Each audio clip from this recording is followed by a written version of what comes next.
últimos episódios, você entendeu a importância do santuário celestial no processo de salvação dos seres humanos. O episódio de hoje vai aprofundar um pouco mais esse tema. E ao final dele, a sua vida espiritual não será mais a mesma.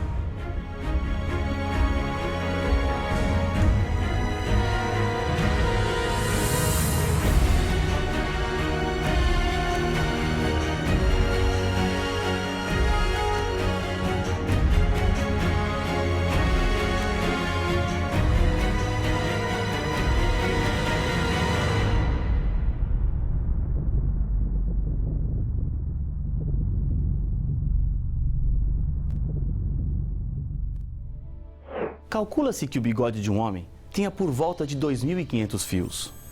Uma pessoa tem por volta de 100.000 fios de cabelos, desde que não seja calva.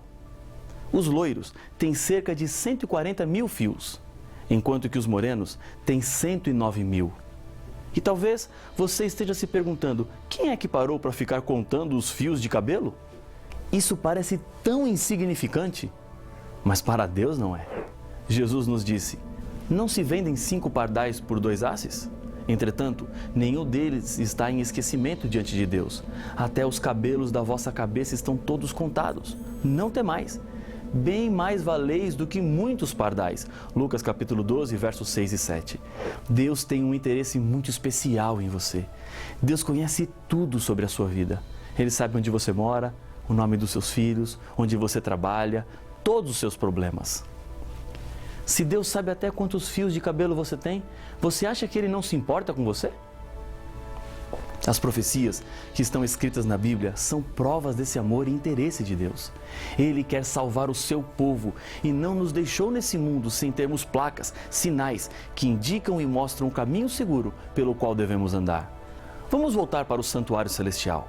Lá, a profecia bíblica diz que um evento importante iria acontecer. Veja o que diz Daniel capítulo 8, verso 14. Até 2.300 tardes e manhãs, e o santuário será purificado. Essa profecia não pode referir-se à purificação do santuário terrestre de Israel, porque essa purificação acontecia uma vez por ano. E o templo, quando Daniel recebeu a visão, já estava destruído. Aqui está referindo-se ao santuário celestial. A expressão tarde e manhã significa um dia. São 2 partes que formam um período de 24 horas. Na visão de Daniel, o santuário seria purificado, ou seja, aconteceria o dia da expiação, após 2.300 dias. Quando tratamos de profecias, você não pode interpretar tudo da maneira como lê, pois existem símbolos que precisam ser interpretados. Nesse caso, dia não representa o período literal de 24 horas. Há 2 textos na própria Bíblia que apresentam um dia valendo como um ano, como já vimos neste seminário. Acompanhe o que diz Números capítulo 14, o verso 34. Segundo o número dos dias em que espiastes a terra, 40 dias, cada dia representando um ano. E também Ezequiel capítulo 4, verso 7. 40 dias te dei, cada dia por um ano. Essa contagem de tempo, dia por ano, é familiar em toda a Bíblia. Em Levítico capítulo 25, verso 8, a Bíblia nos diz: contará 7 semanas de anos, 7 vezes 7 anos, de maneira que os dias das 7 semanas de anos te serão 49 anos. Então, sabemos que o período no qual o santuário no céu seria purificado começaria depois de 2.300 anos. Mas a partir de quando? A data do início da contagem de tempo nos levará até o final do período e assim saberemos quando é que o santuário celestial começou a ser purificado. Perceba que essa profecia foi dada a Daniel com a seguinte advertência: a visão da tarde e da manhã que foi dita é verdadeira. Tu, porém, preserva a visão, porque se refere a dias ainda muito distantes. Daniel capítulo 8 e o verso 26. O que acontece no santuário celestial é exatamente a mesma coisa que acontecia no santuário da terra. Depois de receber os pecados durante um ano, o santuário era purificado. Da mesma maneira, depois de receber os pecados de todos os seres humanos, o santuário do céu precisa ser purificado. Depois de ter a visão, Daniel orava e pedia ao Senhor que revelasse o significado da profecia, pois Daniel ficou muito preocupado. O anjo vem ao encontro de Daniel no capítulo 9 para lhe fazer entender a visão.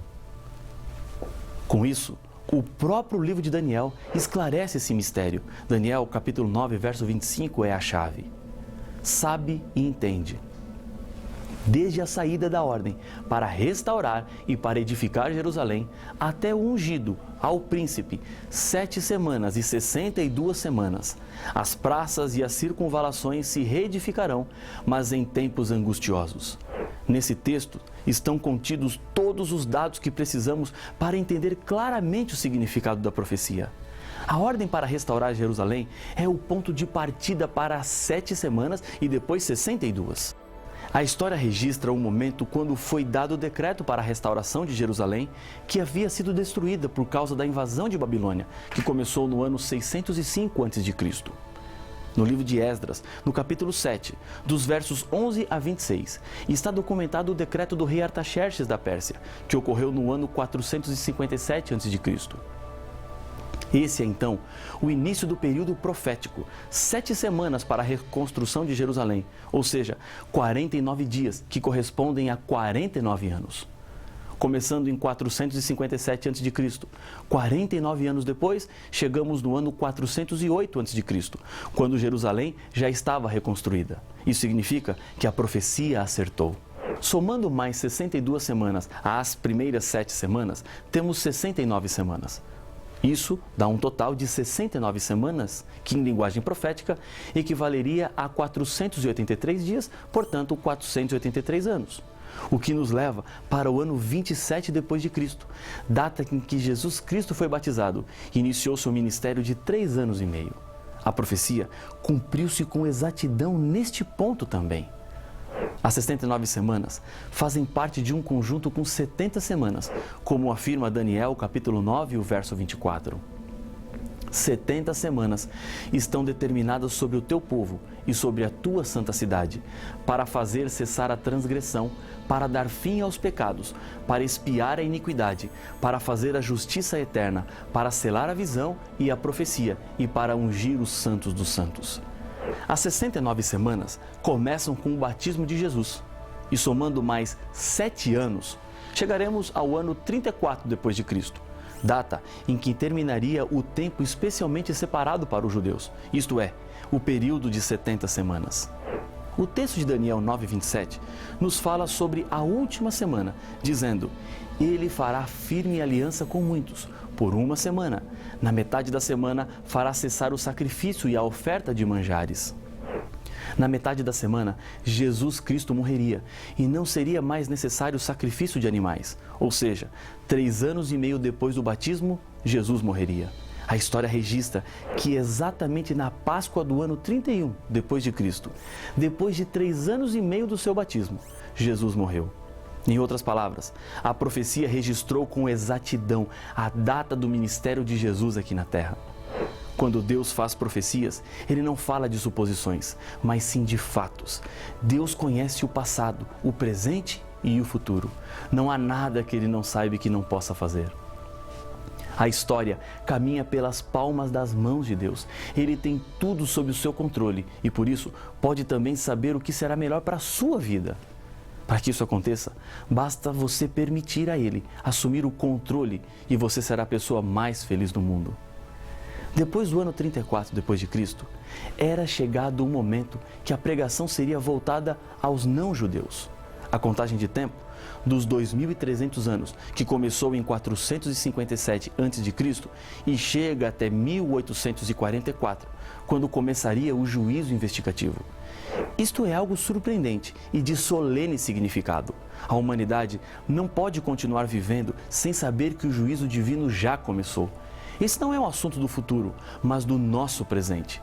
Foi a partir de 1844 que o destino dos seres humanos passou a ser definido e o caráter dos salvos começou a ser vindicado. E milhões de pessoas no mundo ignoram esta verdade que Deus acabou de revelar para você. Cristo viveu e morreu. Esta verdade pode ser demonstrada não só na Bíblia, mas também pelos registros da história. Tácito, que viveu entre o ano 55 e 120 depois de Cristo, escreveu: Cristo O fundador do nome cristãos sofreu a pena de morte no reinado de Tibério, por sentença do procurador Pôncio Pilatos. Luciano, um agnóstico que viveu durante o segundo século depois de Cristo, menciona um homem que foi crucificado na Palestina porque introduziu na história essa nova seita, cristianismo, no mundo. Paulo nos diz em 1 Coríntios capítulo 15, verso 3, Jesus morreu pelos nossos pecados. Essas palavras não são históricas, mas sim uma revelação. É uma verdade que precisa ser aceita pela fé. Deus nos ama não apenas como humanidade, mas também como pessoas, como indivíduos. Logo após o bombardeio de Hiroshima, um japonês chegou à cidade arrasada. Foi o primeiro jornalista a ver a terrível destruição provocada pela bomba atômica. E em seu relato, no New York Times, após o desastre, ele entrou na cidade não para reunir material para uma notícia, nem para contemplar a grande chacina.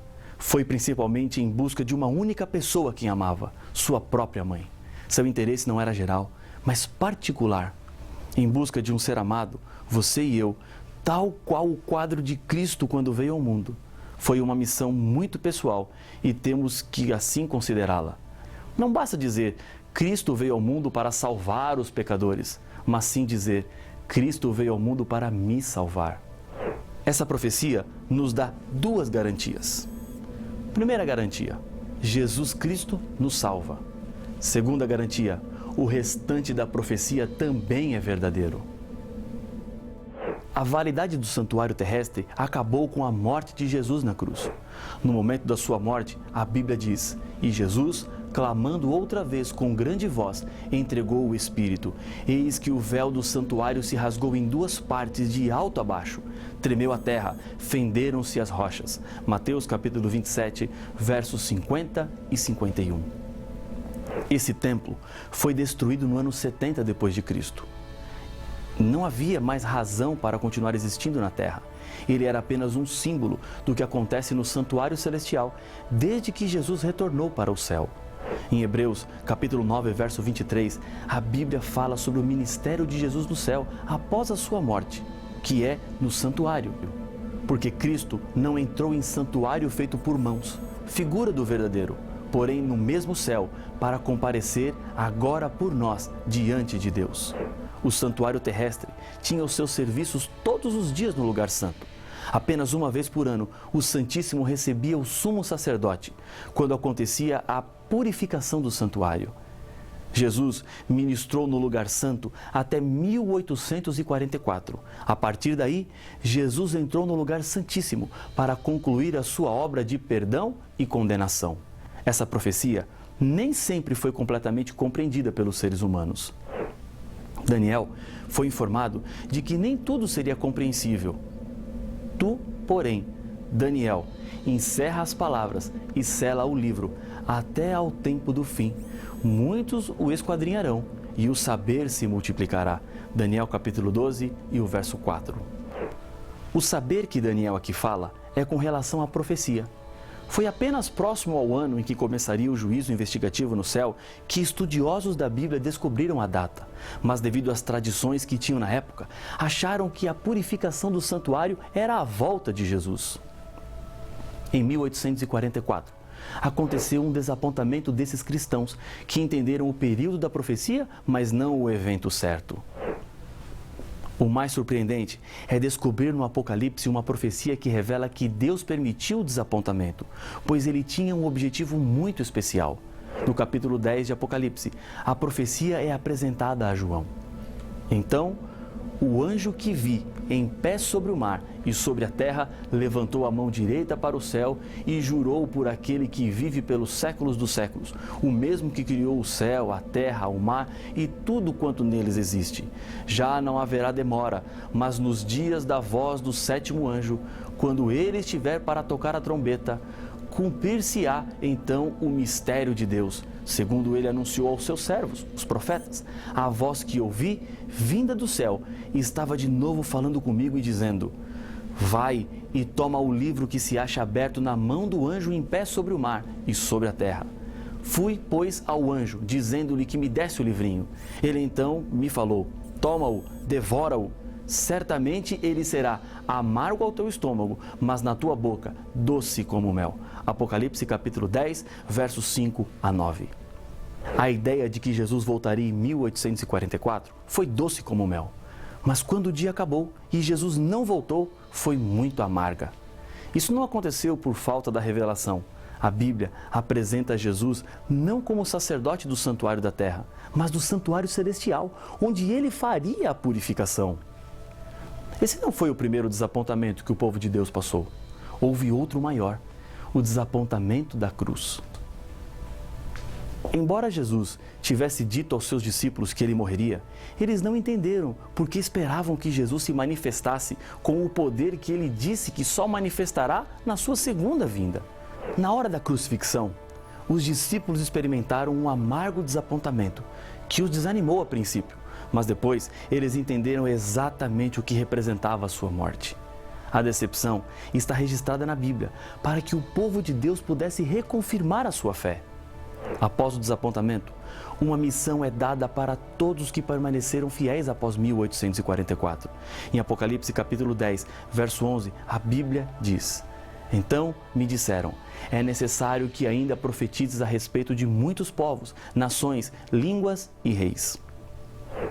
Assim como os discípulos, que amavam a sua religião judaica e não pensavam em deixá-la para formarem uma nova igreja, os que passaram pelo desapontamento não tinham intenção de formar uma nova religião.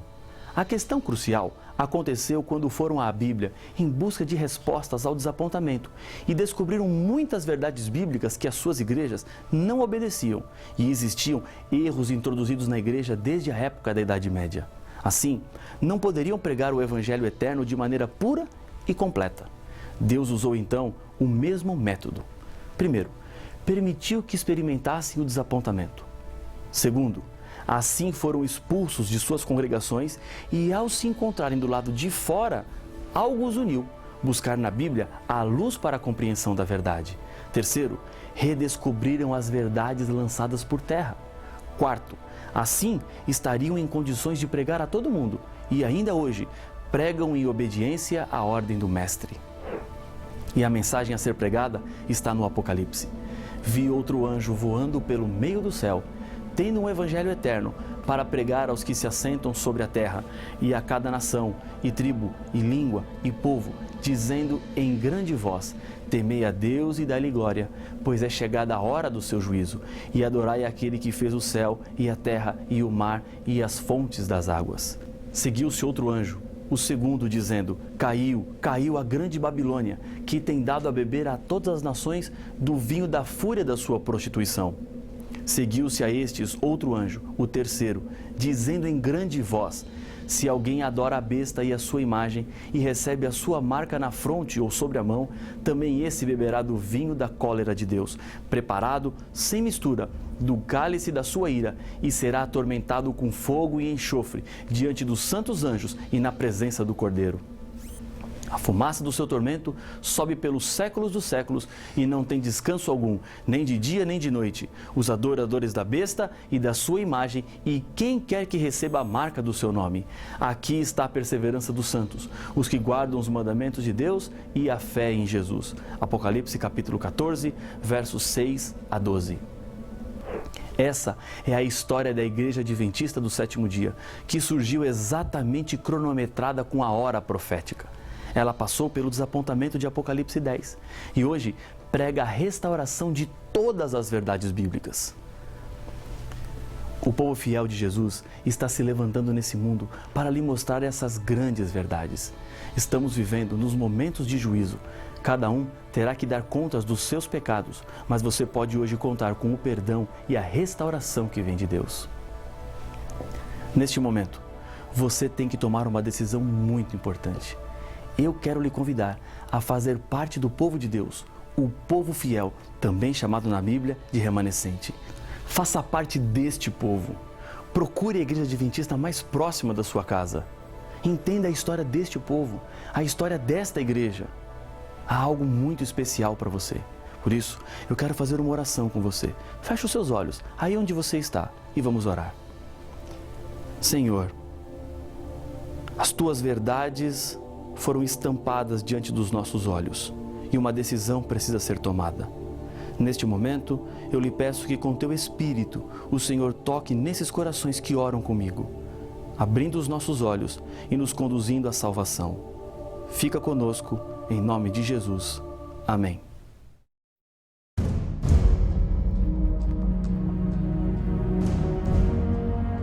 Deus, durante toda a história da salvação do nosso mundo do pecado, sempre revelou seus planos para os seres humanos. Um dos meios usados na revelação são os profetas. A Bíblia apresenta as características do profeta de Deus. O dom de profecia foi usado apenas para a produção da Bíblia e hoje não existe mais? Pode alguém hoje se apresentar como um profeta?